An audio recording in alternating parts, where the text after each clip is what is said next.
Everything that is produced in this world really come from the earth, you know. We as peoples came from the earth. You got to learn how to take care of it, and so it'll take care of you.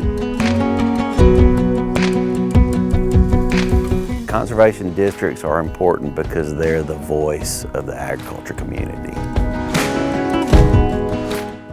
It's a vehicle not only to move information on resource concerns, but also to move financial and technical assistance to private landowners.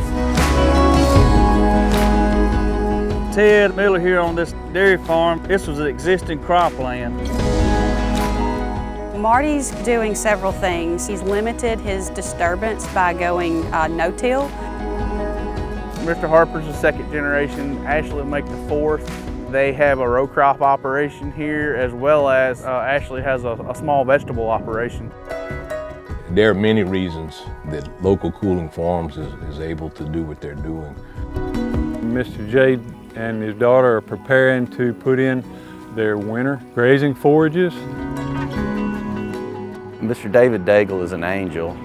His mission on this earth is to educate whoever will listen how important it is to manage what we have correctly. And it's a partnership.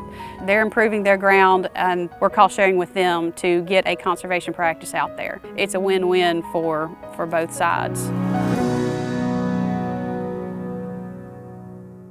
NRCS works through the conservation districts to the private landowner and the agriculture producer. I think it's a responsibility as farmers, we're stewards of the land, to leave the soil in better health than we found it to the next generation that would rise up after us. Historically, before Columbus came to America, this is maybe what you had. And then if we do disturbances or if we don't manage correctly, this may diminish to some degree in health. Soil is one of the few ways that we have to sequester carbon and keep our planet able to grow food. You know, so we have to protect it in order to keep it literally sustainable. Conservation is voluntary. And so to get a producer to perform conservation, to treat a natural resource concern on their land, it takes communication, it takes a relationship, and it takes trust. We have a wonderful district conservation office. They're very helpful. You go into their office, they're willing to show you what you need to know to get the programs that you need on your farm to improve the condition of your soil. That's what I want to do as a resource soil scientist. What can I do to help you do this? What can I explain to you or get out there if you have a question, or if you just almost need a little hand holding as if I do this, what's going to happen?